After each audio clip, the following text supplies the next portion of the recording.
राधे राधे। जय श्री कृष्णा। मेरे प्यारे साथियों, आप सभी का विश्वनाथ पोद्दार आपके अपने YouTube channel BS polity catering में हार्दिक स्वागत करता हूं। मेरे प्यारे साथियों, मिशन सरकारी नौकरी के तहत हमारी इंडियन हिस्ट्री की जो क्लासेस चल रही हैं उसमें जो प्राचीन भारतीय इतिहास है वो हमारा कवर हो गया है। और आज अब जो क्लास लेकर के आए हैं वो आपके लिए मध्यकालीन इतिहास, किसकी मध्यकालीन इतिहास को यहाँ पर कवर करने वाले। तो मध्यकालीन जो इतिहास रहेगा उसमें शुरुआत करते हैं पहले भारत में मुस्लिम आक्रमण, यानी भारत में अरब होने वाले मुस्लिम आक्रमणों से। तो इनमें अरब आक्रमणकारी और तुर्क आक्रमणकारी दो प्रकार से मुस्लिम आक्रमण हैं, उनको पढ़ेंगे। अरब से आने वाले जो आक्रमणकारी थे उनको, और तुर्की से आने वाले आक्रमणकारियों को यहाँ पर पढ़ने वाले। पहले पढ़ेंगे हम अरब आक्रमणकारियों को, जिनमें मोहम्मद बिन कासिम, महमूद गजनवी और मोहम्मद गौरी तुर्क आक्रमणकारी। तो इनको दो भागों में बांट करके पढ़ेंगे। तो पहला कौन आया था? अरब आए थे, तो अरबों में मोहम्मद बिन कासिम और तुर्क आक्रमणकारी महमूद गजनवी और मोहम्मद गौरी को पढ़ने वाले, जो कि आपके लिए UPSC, RPSC first grade, second grade और कंपटीशन एग्जाम के लिए ये क्लास इंपॉर्टेंट रहने वाली है। तो आइए आगे बढ़ते हैं। भारत पर अरब आक्रमण, यानी भारत पर होने वाले जो अरब आक्रमण उनकी कुछ पृष्ठभूमि है, उसको यहाँ पर हम देख लेते हैं। सबसे पहले 711 ईस्वी में उबैदुल्लाह के नेतृत्व में एक अभियान सिंध भेजा गया था। ध्यान रखना, भारत पर सबसे पहले जो अभियान था मुस्लिम आक्रमणों का वो किसके समय हुआ था? 711 ईस्वी में उबैदुल्लाह के नेतृत्व में भेजा गया था, और वो भी कहाँ आया था? सिंध में। किंतु ये यहाँ पर पराजित हुआ और यहाँ पर मारा गया था। तो सबसे पहले आक्रमण करने वाला मुस्लिम आक्रमणकारी कौन था? उबैदुल्लाह। दूसरा अभियान बुदेल के नेतृत्व में हुआ, लेकिन यह भी असफल रहा।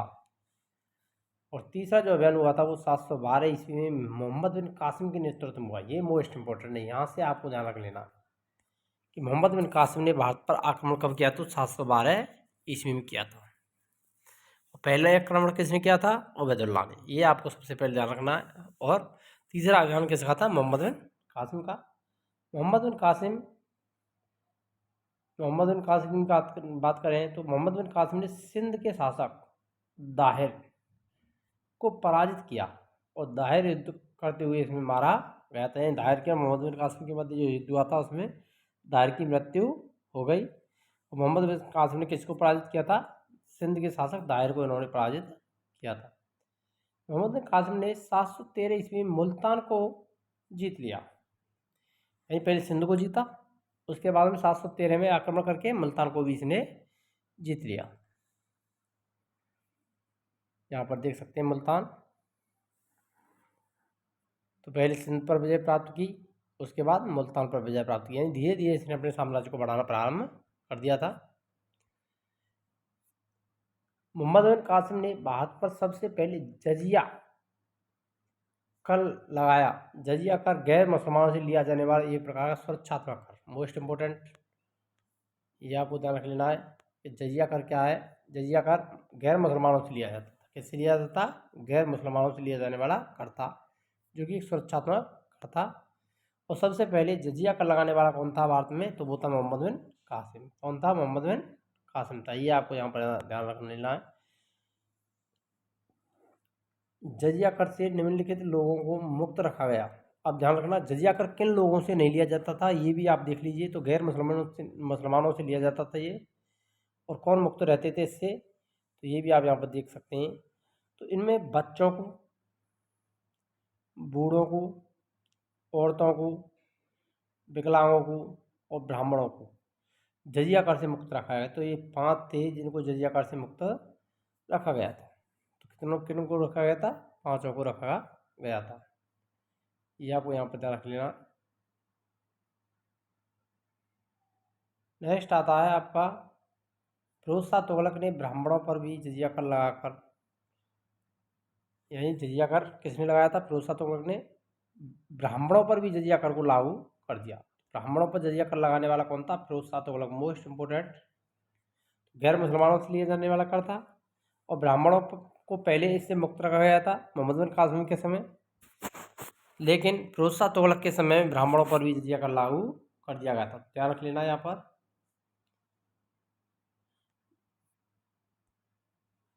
अब देखिए, अकबर ने 1564 ईस्वी में जजिया कर समाप्त कर दिया। मोस्ट इम्पोर्टेंट, जजिया कर को किसने समाप्त किया था? तो 1564 में अकबर के द्वारा इसको समाप्त किया था। लेकिन औरंगजेब ने 1679 ईस्वी में जजिया कर को पुनः लागू कर दिया था। यानी अकबर के समय जजिया कर को समाप्त कर दिया गया और औरंगजेब के द्वारा इसको पुनः लागू कर दिया था। और जजिया कर लगाना प्रारंभ किसने किया था? मोहम्मद बिन कासिम ने। और ब्राह्मणों पर भी जजिया कर किसने लगा दिया था? फिरोज शाह तुगलक। ये आपको यहाँ पर ध्यान रख लेने, सारी की सारी चीज़ें इंपॉर्टेंट फैक्ट है, आप इंपॉर्टेंट क्वेश्चन है, यहाँ से क्वेश्चन बनते ही बनते हैं एग्जामों में, ध्यान रख लेना है। एक भी क्वेश्चन यहाँ से बाहर नहीं होने वाला है। जजिया कर को अंतिम रूप से मोहम्मद शाह रंगीला ने समाप्त किया था। ये इंपॉर्टेंट है कि भारत में जजिया कर को अंतिम रूप से समाप्त करने वाला कौन था? तो वो था मोहम्मद शाह रंगीला। अरबों की सिंध विजय के कारण जानते हैं। तो अरबों की जो सिंध विजय थी उसके क्या कारण थे? कि अरबों की सिंध विजय, राजनीतिक कारणों की बात करें तो मुस्लिम राज्य का विस्तार था। आर्थिक कारणों में भारत समृद्ध देश था, अतः यहाँ अधिकार करके धन प्राप्त करना। इस्लाम धर्म का प्रचार और प्रसार करना, ये सिंध विजय के कारण थे। अब पढ़ते हैं तुर्क आक्रमणकारियों को। भारत पर तुर्क आक्रमणकारी हमने पढ़े थे, मुस्लिम आक्रमणकारी यानी अरब आक्रमणकारियों को पढ़ लिया। अब तुर्क चीन के उत्तर पश्चिम भाग में निवास करने वाला असभ्य और बर्बर जनजाति थी। तुर्क कैसी जनजाति थी? तो चीन के उत्तर पश्चिम भाग में निवास करती थी, ये असभ्य और बर्बर जनजाति थी। 962 ईस्वी में अलप्तगीन नामक एक तुर्क सरदार ने गजनी साम्राज्य या यामनी साम्राज्य की स्थापना की, जिसकी राजधानी क्या थी? गजनी। राजधानी क्या बनाई गई थी इसकी? गजनी थी, ध्यान रख लेना, मोस्ट इंपोर्टेंट है। और गजनी साम्राज्य की स्थापना किसने की थी? अलप्तगीन ने। किसने की थी? अलप्तगीन। ये भी इंपॉर्टेंट है, ध्यान रखना। गजनी साम्राज्य की स्थापना करने वाला कौन था? तो वो था अलप्तगीन। अब पढ़ते हैं अलप्तगीन का जो समय 962 से 977, ये समय नहीं पूछा जाता है, ध्यान रखना। इसकी राजधानी पूछी जाती है, ये आपको ध्यान रखना है। राजधानी क्या थी? गजनी। राजधानी क्या थी? गजनी को उसने अपनी राजधानी बनाया। अलप्तगीन ने 1700 चुने हुए तुर्क अधिकारियों को नियुक्त किया। इसमें एक सुबक्तगीन था। कौन था? सुबक्तगीन। ये इंपॉर्टेंट है।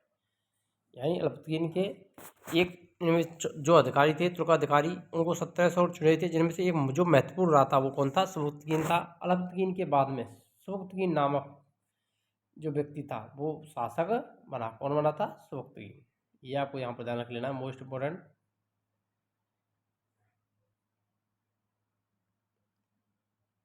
तो अल्पतगीन के बाद कौन शासक बना था? सुबक्तगीन। तो सुबक्तगीन को देखिए, इसका जो समय 977 से 997 ईस्वी। ये समय नहीं पूछा जाता है, ये आपको ध्यान रख लेना। समय से संबंध बहुत कम क्वेश्चन पूछे जाते हैं यहाँ से। भारत पर पहला तुर्क आक्रमणकारी सुबक्तगीन था, ये इंपॉर्टेंट है, मोस्ट इंपॉर्टेंट। कि भारत पर आक्रमण करने वाला पहला तुर्क आक्रमणकारी कौन था? तो वो कौन था? सुबक्तगीन। इसने 986 ईस्वी में पंजाब के शाही वंश के शासक जयपाल पर आक्रमण कर उसे पराजित किया था। तो किस पर आक्रमण किया था इसने? सबसे पहले पंजाब पर आक्रमण किया और पंजाब के शासक जयपाल को इसने परास्त किया था। सुबक्तगीन की मृत्यु के बाद इसके दो पुत्र के मध्य युद्ध होता रहा, यानी उत्तराधिकार को लेकर के, जिनमें कौन था? अब्दुल कासिम, महमूद और इस्माइल। ये दोनों पुत्र थे जिनके मध्य आपस में युद्ध रहा उत्तराधिकार का। दोनों के मध्य उत्तराधिकार युद्ध हुआ, जिसमें अब्दुल कासिम महमूद विजयी हुआ। कौन विजयी हुआ था? अब्दुल कासिम महमूद। और अब्दुल कासिम महमूद गजनबी के नाम से शासक बना। ध्यान रखना, वास्तविक नाम क्या था महमूद गजनबी का? ये आपको ध्यान रख लेना है, मोस्ट इंपोर्टेंट है। महमूद गजनबी का वास्तविक नाम क्या था? तो वो था अब्दुल कासिम। क्या नाम था? अब्दुल कासिम। और इसने उपाधि क्या धारण की थी? बाद में नाम बदल लिया था महमूद गजनबी। तो ये इतिहास में महमूद गजनबी के नाम से प्रसिद्ध हुआ। तो वास्तविक नाम आपको ध्यान रख लेना है यहाँ पर, महमूद गजनबी का अब्दुल कासिम महमूद।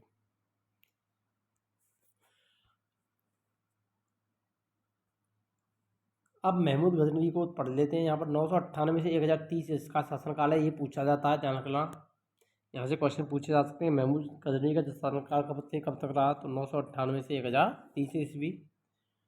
शोतगिन की मृत्यु के बाद में महमूद गजनवी 998 ईस्वी में गद्दी पर बैठा। कब बैठा था? 998 में।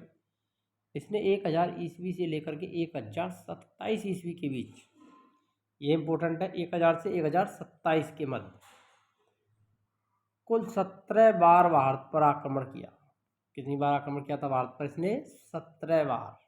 मोस्ट इम्पोर्टेंट कि महमूद गजनवी के द्वारा भारत पर कितने आक्रमण हुए थे, तो 17 बार आक्रमण किया था। महमूद गजनवी ने सर्वप्रथम 1000 ईस्वी में भारत पर आक्रमण किया। यानी सबसे पहले कब आक्रमण किया था? 1000 ईस्वी में, और 1027 तक इसने आक्रमण किए थे। कुल मिलाकर कितने आक्रमण थे? 27। पेशावर के कुछ हिस्सों पर विजय प्राप्त करके वापस अपने देश को लौट गया।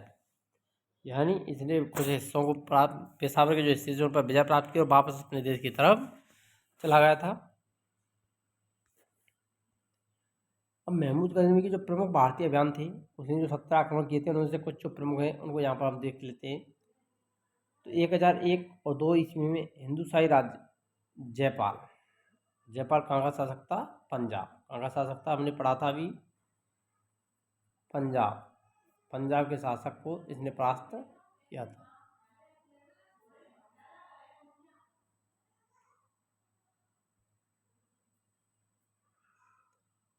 दूसरा जो आक्रमण है महत्वपूर्ण, वो 1005 से 1006 के मध्य मुल्तान पर किया था और अब्दुल फतेह दाऊद के खिलाफ। तीसरा 1008 या 9 में हिंदुशाही राज्य के खिलाफ आनंदपाल। 1012-13 में थानेश्वर राजाराम, उस समय राजा थे। 1018 और 19 में कन्नौज पर आक्रमण हुआ राज्यपाल के समय। 1920-21 कालिंजर अभियान विद्याधर, ये इंपॉर्टेंट है, ध्यान रखना। कालिंजर और सोमनाथ मंदिर पर आक्रमण भीम प्रथम के समय। ये सबसे जो इम्पोर्टेंट है 1025 ईस्वी सोमनाथ मंदिर पर आक्रमण। गुजरात के सोमनाथ मंदिर पर आक्रमण किया, वहाँ से धन संपत्ति को लूट करके ले गया था अपने साथ में। ये इंपॉर्टेंट आक्रमण, जब यहाँ से ये धन संपत्ति को लूट करके ले जा रहा था तो जाटों ने इसको रास्ते में लूट लिया था। उसके बाद इसने जाटों से बदला लेने की, जाटों के खिलाफ भी युद्ध लड़ा था। महमूद गजनवी 998 से 1030 ईस्वी। महमूद गजनवी ने 1025 ईस्वी में अपने 16वें आक्रमण सोमनाथ मंदिर को लूटा। कौन सा आक्रमण था ये? 16वां आक्रमण था। और ये 16वां आक्रमण कहाँ पर हुआ था? सोमनाथ मंदिर पर। मंदिर को लूट जाने के क्रम में कुछ जाटों ने आक्रमण किया और उसे कुछ संपत्ति वापस लूट ली। महमूद गजनवी ने अपना अंतिम जो आक्रमण था वो 1027 ईस्वी में जाटों के विरुद्ध किया। ये इंपॉर्टेंट है कि महमूद गजनवी का अंतिम आक्रमण कौन सा था? 1027 किसके विरुद्ध था? तो जाटों के विरुद्ध। 1030 ईस्वी में महमूद गजनवी की मृत्यु हो गई। महमूद गजनवी के साथ फिरदौसी, अलबेरुनी और उत्वी जैसे इतिहासकार भी आए। ये इंपॉर्टेंट है, ध्यान रखना। फिरदौसी, अलबेरुनी और उत्वी किसके साथ आए थे? तो महमूद गजनवी के साथ। फिरदौसी की जो रचना है, प्रसिद्ध रचना, वो शाहनामा। अलबेरुनी ने किताब उल हिंद लिखी और उत्वी किताब उल यामिनी। ये तीनों के तीनों इंपॉर्टेंट हैं, आपको एक भी नहीं भूलनी है, नोट्स कर लेना है कि शाहनामा, फिरदौसी, किताब उल हिंद, अलबेरुनी और उत्वी किताब उल यामिनी।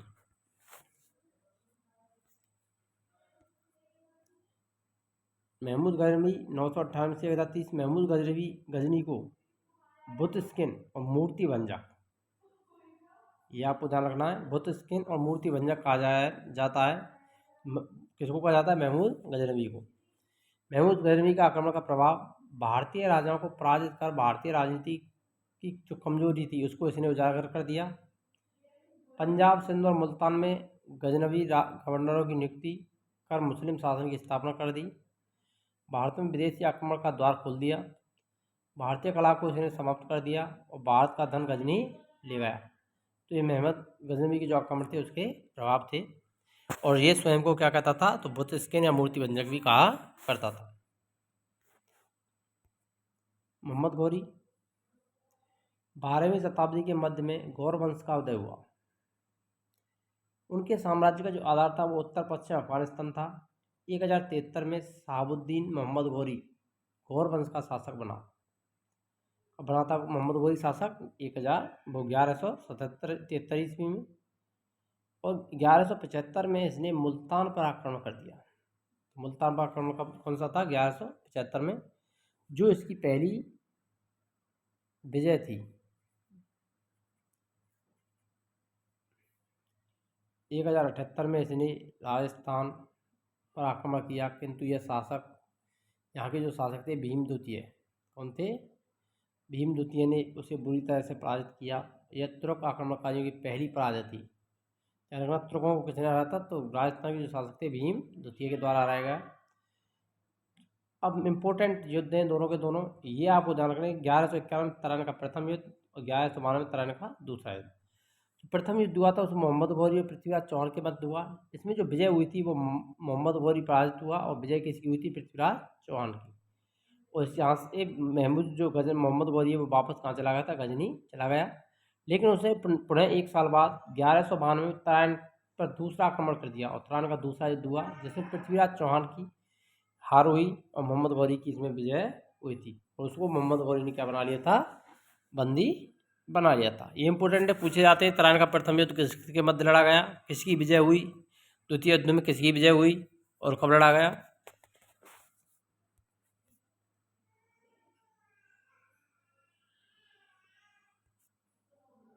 अब मोहम्मद गौरी के जो भारतीय अभियान थे उनको यहाँ पर एक बार देख लेते हैं। 1175 मुल्तान पर आक्रमण, करमाथी वंश। 1178 गुजरात, भीम द्वितीय पर आक्रमण किया और भीम द्वितीय ने इसको पराजित कर दिया था। 1181 में पंजाब पर खुसरो मलिक ने 1186 पंजाब खुसरो मलिक के समय। 1191 प्रथम युद्ध तराइन का प्रथम युद्ध पृथ्वीराज चौहान। 1192 तराइन का द्वितीय युद्ध पृथ्वीराज चौहान। 1194 ये इंपॉर्टेंट है, ये ध्यान रखना, ये तीनों के तीनों युद्ध इंपॉर्टेंट है। इसके तीनों युद्ध सबसे इंपॉर्टेंट पूछे जाते हैं, तीनों के तीनों। 91, 92 और 93 जो युद्ध हैं ये तीनों के तीनों ही पूछे जाते हैं, ध्यान रखना। तराइन का प्रथम युद्ध, द्वितीय युद्ध और कन्नौज का युद्ध यानी चंदावर का युद्ध। और ये किसके जहाँ शासक कौन था? तब जयचंद।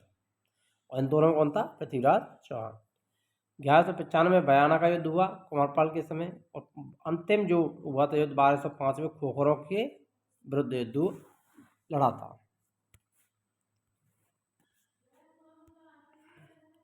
1205 ईस्वी में गौरी ने अपना अंतिम युद्ध पंजाब के खोखर जातियों के विरुद्ध लड़ा था।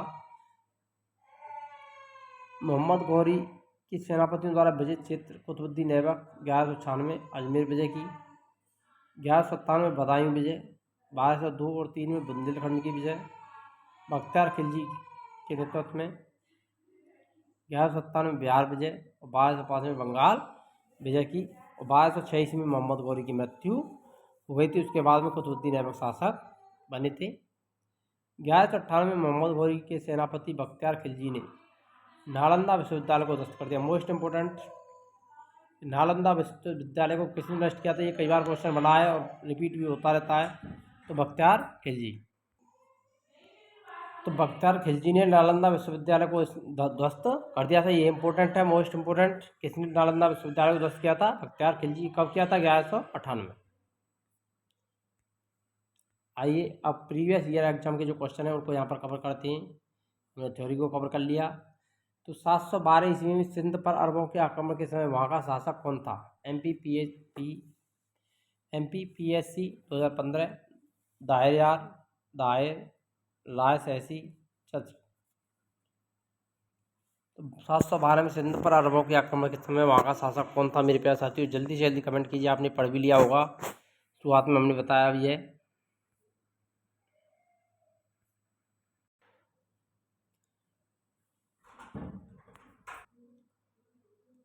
तो इसका जो राइट आंसर है वो रहेगा बी वाला ऑप्शन, दायर। सिंध पर आक्रमण के समय वहाँ का शासक कौन था? दायर था। 712 में सर्वप्रथम भारत पर जजिया कर लगाने का श्रेय सिंध के विजेता मोहम्मद बिन कासिम को दिया जाता है। उसने किस वर्ग को इस कर से पूर्णतः मुक्त रखा? जैनों को, बौद्धों को, ब्राह्मणों को, निम्न जाति के लोगों को। तो इसने ब्राह्मणों को इसको पूर्णतः मुक्त रखा था। सी वाला ऑप्शन राइट रहेगा। यहाँ पर बी वाला है पहले में। सोमनाथ मंदिर 1025 में महमूद गजनवी के आक्रमण के समय गुजरात का शासक कौन था? भीम प्रथम, भीम द्वितीय, मूलराज प्रथम। तो कौन था? भीम द्वितीय था। नेक्स्ट क्वेश्चन, भारत में प्रथम आक्रमणकारी कौन था? NTPC 2016, UPPSC 2016। प्रथम आक्रमणकारी कुतुबुद्दीन ऐबक, महमूद गजनवी, मोहम्मद गौरी, मोहम्मद बिन कासिम।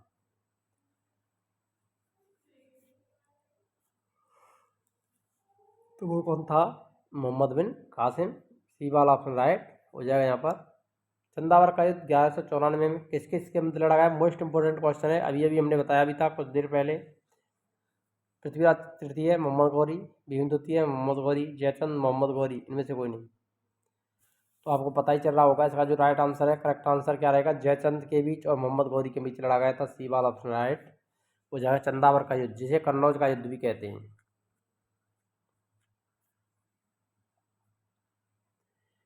महमूद गजनवी के भारत पर आक्रमण के समय भारत आए विद्वान अलबेरूनी ने किस महत्वपूर्ण ग्रंथ की रचना की? बीपीएससी 2015। तो अलबेरूनी की रचना कौन सी? किताबुल फिराज, किताबुल हिंद, किताबुल रहला, इनमें से सभी। अलबेरूनी ने किस पुस्तक की रचना की थी? जल्दी से जल्दी कमेंट कीजिए मेरे प्यारे साथियों इसका राइट आंसर। तो अलबेरूनी की जो रचना है वो कौन सी? किताबुल हिंद। बी वाला ऑप्शन राइट रहेगा। मोहम्मद गौरी के विजित प्रदेशों की देखभाल के निम्नलिखित में किस विश्वसनीय जनरल को छोड़कर के वो चला गया था? गुरप्रीत 2018, नासरुद्दीन, तुतमिश, मलिक काफूर, कुतुबुद्दीन ऐबक। तो मोहम्मद गौरी किसको छोड़ के चला गया था? कुतुबुद्दीन ऐबक। सी वाला ऑप्शन राइट रहेगा।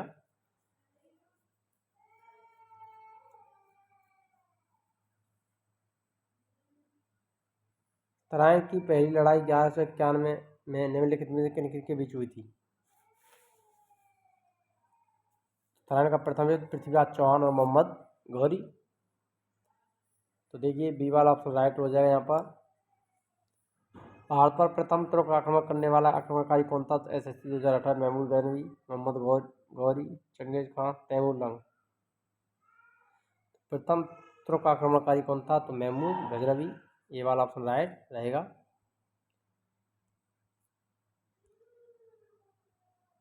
निम्नलिखित में से कौन अपने को बुत स्किन या मूर्ति भंजक कहता था?